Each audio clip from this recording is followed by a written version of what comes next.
Monda market division ను అభివృద్ధి చేస్తామని సనత్ నగర్ ఎమ్మెల్యే తలసాని శ్రీనివాస్ యాదవ్ తెలిపారు. అన్ని చోట్ల తప్పకుండా రోడ్లు నిర్మిస్తామని చెప్పారు. సికింద్రాబాద్ మోండా మార్కెట్ డివిజన్ లో కేంద్ర మంత్రి కిషన్ రెడ్డి ఎమ్మెల్యే తలసాని శ్రీనివాస్ యాదవ్ పర్యటించారు. 3 కోట్ల రూపాయల సీసీ రోడ్ల పనులను వారు ప్రారంభించారు. డివిజన్ లో 5 చోట్ల సీసీ రోడ్డు పనులు చేయనున్నారు.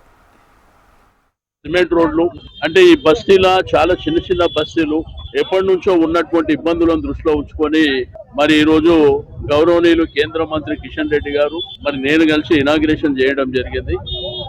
పద్మారావు గారు కూడా మరి కార్యక్రమంలో భాగస్వామ్యం కావడం, మా నాయకులు, మా కార్యకర్తలు, మా ఎక్స్ కార్పొరేటర్లు, మీకు మొత్తం దీపిక, మా ఆకుల రూప, ఇక అందరూ ప్రజలందరి సమక్షంలో ఇనాగ్రేషన్. అంటే అభివృద్ధి అనేది రొటీన్ ప్రాసెస్ కాబట్టి ప్రజల అవసరాలను దృష్టిలో ఉంచుకొని అనేకమైనటువంటి కార్యక్రమాలు మన సనత్ నగర్ నియోజకవర్గంలో జరుగుతున్నాయి. మన అందరికీ తెలిసిందే. పక్కాగా సిమెంట్ రోడ్లే వేస్తున్నాం. ఎందుకంటే దానికి 20 సంవత్సరాల లైఫ్ ఉంటుంది, ప్రజలకు ఇబ్బంది ఉండదు.